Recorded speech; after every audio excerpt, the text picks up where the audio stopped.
विरूपके मे मित्तं मित्तं गिरापते मे छव्यापते मे मित्तं मित्तं कन्नागोतमके च अपादके मे मित्तं मित्तं द्विपादके मे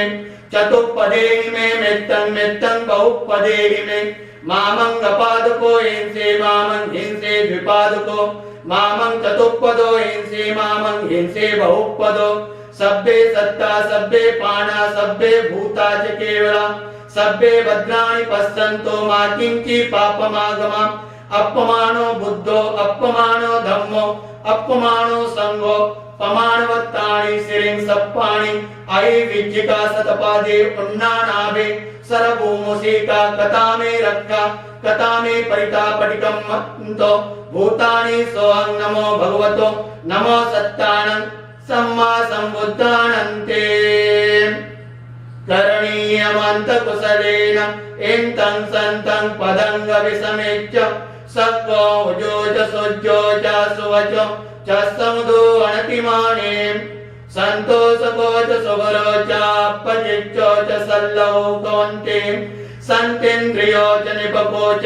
अपगभो कुलेषु अननिगिद्धो न च बुद्धं समाचरे किञ्चित् येन विඤ्ඤो परे उपवदन्यो सुखिनो वा केमिनो हन्तो सब्बे सत्ता भवन्तु सुखिदत्ताम् एंकेंचिपाणभूतन्ते तसावा थावरावा अनवशेषाम् दिग्गावा एमहन्तावा मध्यमा रसता अनुकतुल्लाम् दिट्टावा एवा दिट्टाये चन्दुरे वसन्त्य विदूरे भूतावा संभवे सेव सब्बे सत्ता भवन्तु सुविदत्ताम् न परो परं निकुप्येतन्याति मन्येत कत्तञ्चिनिकिञ्चे व्यारोसना पटिकसंज्ञा नय्यमन्येष दुःखनिश्चय माता यतानियं पुत्रम् आयुषा एकपुत्रमनरक्ये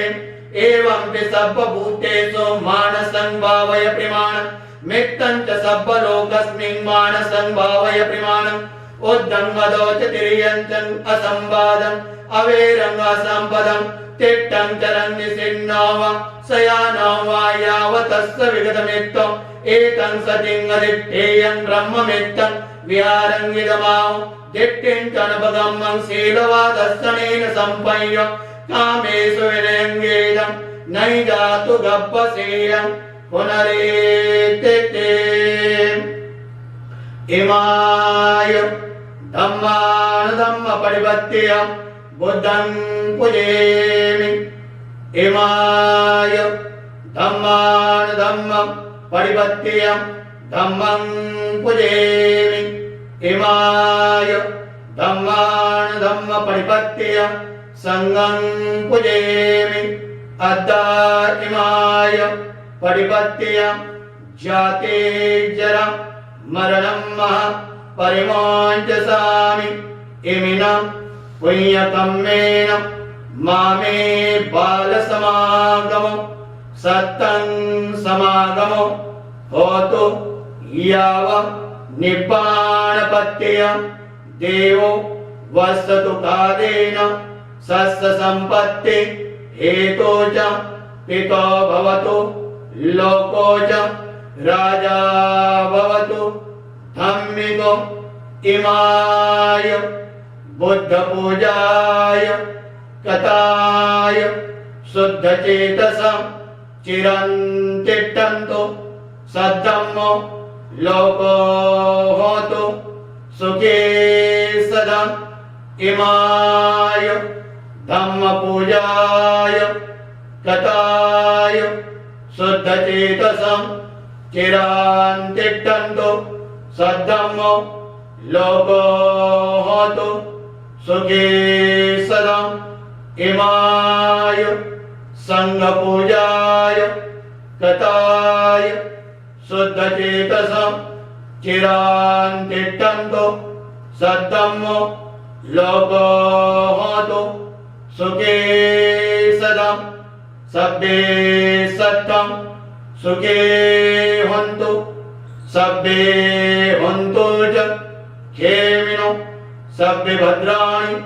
पश्यन्तु मा किञ्चित् दुःखमागम कायेन वाचा चित्ते चित्तेन प्रमादेन मया कृतं अच्चयं कममे भन्ते भूरिपय्य तथागतं कायेन वाचा चित्तेन प्रमादेन मया कृतं अच्चयं कममे भन्ते भूरिपय्य तथागतं कायेन वाचा चित्तेन प्रमादेन मया कृतं अच्चयं कममे भन्ते भूरिपय्य तथागतं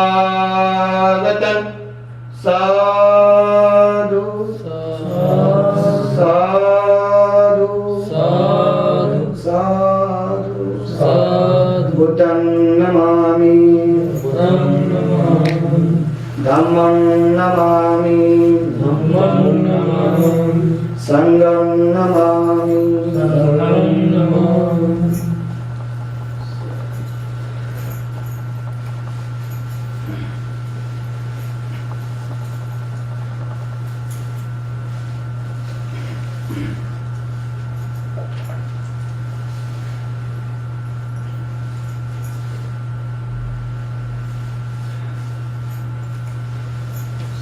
श्रेष्ठ ऐसा जो कल्याणकारी मार्ग भगवान ने बताया, यह लोक कल्याण की भावना एक से बढ़कर एक, यह श्रेष्ठ ऐसे कल्याणकारी सूत्र जिसमें देव और मनुष्यों के कल्याण के लिए अपना कल्याण, अपनी स्वस्थ मुक्ति, अपना मंगल किस प्रकार से साधना है, परिवार में रहते हुए पारिवारिक जिम्मेदारियों को निभाते हुए गृहस्थी जीवन को किस प्रकार से हम सुखी कल्याणकारी बना सकते हैं, यही महान ऐसा श्रेष्ठ कल्याणकारी धर्म संदेश भगवान ने सदगृहस्थों के लिए, सदगृहिणियों के लिए, भिक्षु भिक्षुणियों के लिए दिया। भिक्षुओं के लिए जो गृह त्यागी होते हैं, जो अपना घर बार त्यागते हैं, उनके लिए भी नियम, उनके लिए भी शिष्टाचार, उनके नियम। लेकिन गृहस्थों के लिए भी धर्म है कि गृहस्थों को भी अपना कल्याण मंगल कैसे साधना है, अपनी स्वस्थ मुक्ति कैसे साधनी है, एक से बढ़कर एक ऐसे यह श्रेष्ठ कल्याणकारी सूत्रों द्वारा धर्म संदेश दिया। लोगों का भला, लोगों का मंगल, लोगों का कल्याण कैसा हो, जहां कहीं आपदा है, ऐसे जगह पर भी लोग अपने आप ही विचार करते, अपनी आप ही सोचते कि ये जो बाधा, ये जो दिक्कतें, ये जो कठिनाइयां आई है, यह किन कारणों से आई है, ऐसे कौन से कारण, उन कारणों से हमारे परिवार में यह जो कठिनाइयां उत्पन्न होती है, उसका चिंतन करते हैं, विचार करते हैं कि हमारे जीवन में कोई ना कोई कमी है, कोई ना कोई हमारे जीवन में कमियां होती चलती है। इसलिए परिवार में, समाज में, गांव में कलह निर्माण होता है, या समय पर बारिश नहीं होती, या समय पर फसल तैयार नहीं होती है। इनके भी अपने अपने कारण होते हैं। जब व्यक्ति स्वयं देखता कि यह कारण है, यह हमसे यह गलतियां हुई है, तो इस गलतियों का हमें यह जब आभास होता है, जब वह चिंतन करते हैं, तो अरे यह इन कारणों से हुआ है, अब इन कठिनाइयों को हमें ही दूर करना है, हमें ही प्रयास करना है। हम जो शील सदाचार का पालन करते थे, संयमित ऐसा जीवन जीते थे, किन कारणों से इस प्रकार से हम शील सदाचार का पालन करने से भटक गए, तो उसका परिणाम जब वह देखते हैं तो जैसा वैशाली में भीषण अकाल पड़ गया, दुर्भिक्ष पड़ गया, जहां पर सुख वैभव समृद्धि होती थी, कभी कोई अकाल, कभी कोई दुर्भिक्ष नहीं होता था, कभी कोई परेशानियां नहीं होती थी। सभी लोग धन धान्य से, समय पर बारिश होती, समय पर फसल तैयार होती। लेकिन जैसा जैसा ही लोगों ने वहां पर लोग रास्ता भटक गए, शील सदाचार का पालन करना भूल गए, अपने गुरुजनों का आदर सत्कार सम्मान करना भूल गए। जो वैशाली नगरी में अरहंतों का आगमन होता था, भगवान बुद्ध का आगमन होता था, भिक्षुओं का आगमन होता था, साधु संत श्रमणों का आगमन होता था। लेकिन जब लोग अपने ही मनोरंजन में, मौज मस्ती में डूबना उन्होंने शुरू कर दिया, तो वहां पर भगवान ने भी आना छोड़ दिया था। तो ऐसे कुछ समय के उपरांत वहां पर जब ये दुर्भिक्ष अकाल पड़ा, तो लोगों ने अपने आप ही चिंतन किया कि अरे हमने ये जो गलत कर्म किए है उसका ही परिणाम है। हमारे राज्य में अरहंत नहीं आते हैं, हमारे परिवार में जो स्तूप है, चैत्य है, विहार है, वहां पर हम अपने बच्चों को ले नहीं जाते हैं, जो उनके बारे में नहीं बताते हैं कि ये चैत्य, ये स्तूप किनके हैं, ये अरहंत भिक्षुओं के हैं, या जो ऐसे गृहस्थ जो मुक्त हो गए, गृहस्थी जीवन में रहते हुए भी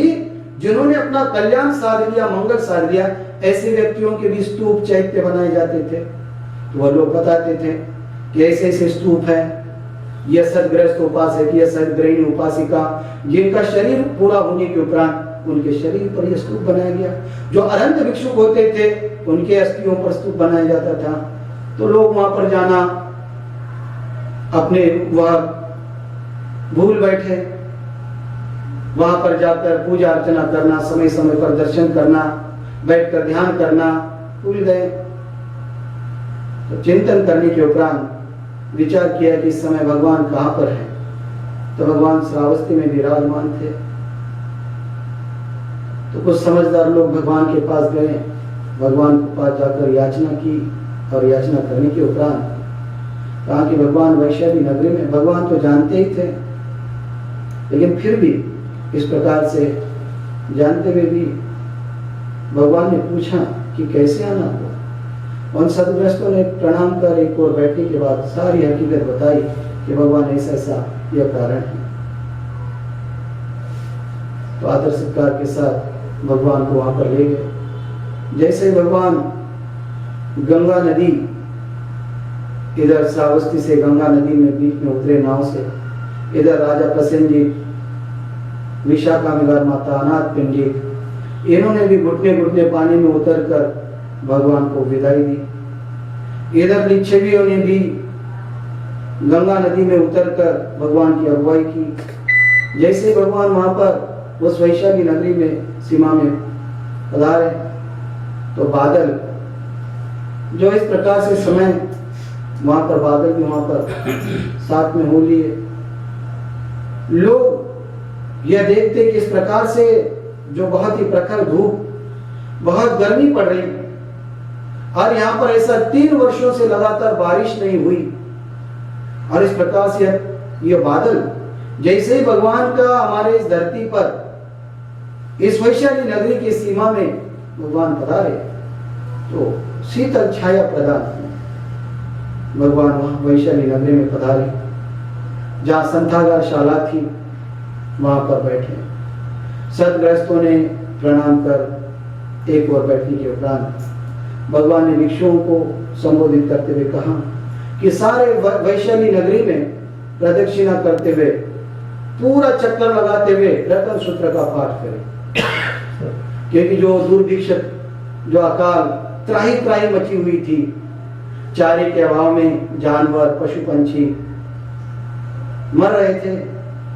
भोजन के अभाव में भी इस प्रकार से मनुष्य काल कल्पित हो रहे थे। तो जो उनके उस प्राण, वह शरीर पुराने होने के उपरांत जिधर उधर सड़ान, यह दुर्गंध फैली हुई थी, तो वह दूर होने के लिए, दूर करने के लिए रतन सूत्र का पाठ किया गया। रतन सूत्र का पाठ पूरी प्रदक्षिणा करने के उपरांत आए भिक्षुक लोग भगवान से कहा कि भगवान रतन सूत्र का पाठ करिए। तो भगवान ने दोबारा अपने कल्याणकारी मैत्रीमय अमृतमय वाणी से रतन सूत्र का पाठ किया और उसके उपरांत कर्णीय मैत्री सूत्र का पाठ किया। तो कर्णीय मैत्री सूत्र का पाठ करते ही वहां पर इतनी बारिश हुई कि जो अकाल, जो इस प्रकार से सड़ान बदबू थी, गंदगी थी, वह सारी उस पानी से धुल गई, शांत हो गई। तो उसके उपरांत फिर से मैत्री भावना का सूत्र किया। यह सदग्रस्तों के लिए महामंगल सूत्रों में एक से बढ़कर एक कि अपने माता पिता का सम्मान करना, अपने माता पिता का ठीक प्रकार से भरण पोषण करना, अपने बीवी बच्चों का समय समय पर उनको ठीक प्रकार से उनकी भी देखभाल करना, शिक्षा दीक्षा, अच्छे संस्कार देना, एक से बढ़कर एक ऐसे ये कुशल कर्म भगवान ने बताए हैं कि अपना मंगल, अपना कल्याण कैसा साध सकते हैं, हम श्रेष्ठ कल्याणकारी मार्ग पर आरूढ़ कैसे हो सकते हैं, यही बताया गया। यहाँ पर इस भगवान बुद्ध के प्रतिमा की स्थापना पर इस कल्याणकारी सूत्र पाठ मंगल मैत्री की भावना यहाँ पर की गई और जो संक्षिप्त में यहाँ पर धर्म चर्चा की गई। यहाँ पर इतना कहते हुए यह धर्म देशना और अपने ये पाठ समाप्त करते हुए आप सभी के कल्याणकारी मंगलमय जीवन के लिए भगवान बुद्ध के मुख द्वारा निकले हुए उन श्रेष्ठ अमृतमय वचनों से आशीर्वाद गाथा व्यक्त करते हुए अपने कार्यक्रम समाप्त करेंगे। सब रोगो विनिमुक्तो सब संताप वर्जितो सब वीरमति कंतो निभुतो चातुवं भवान साविंत्यो विवर्जन्तु सब रोगो विनश्यतु माते भवन्तु अन्तरायो सुखी दीर्घायुको भव। अभिवादनशीली सनिच्चं वद्धापचायिनो चत्तारो धम्मा वर्धन्ति आयुवन्नो सुखं बलं भवतु सर्वमङ्गलं रक्षन्तु सर्वदेवतां सर्वबुद्धानुभावेन सदा सुखी भवन्तु ते भवतु सर्वमङ्गलं रक्षन्तु सर्वदेवतां सर्वधर्मानुभावेन सदा सुखी भवन्तु ते भवतु सर्वमङ्गलं रक्षन्तु सर्वदेवतां सर्वसङ्गानुभावेन सदा सुखी भवन्तु ते।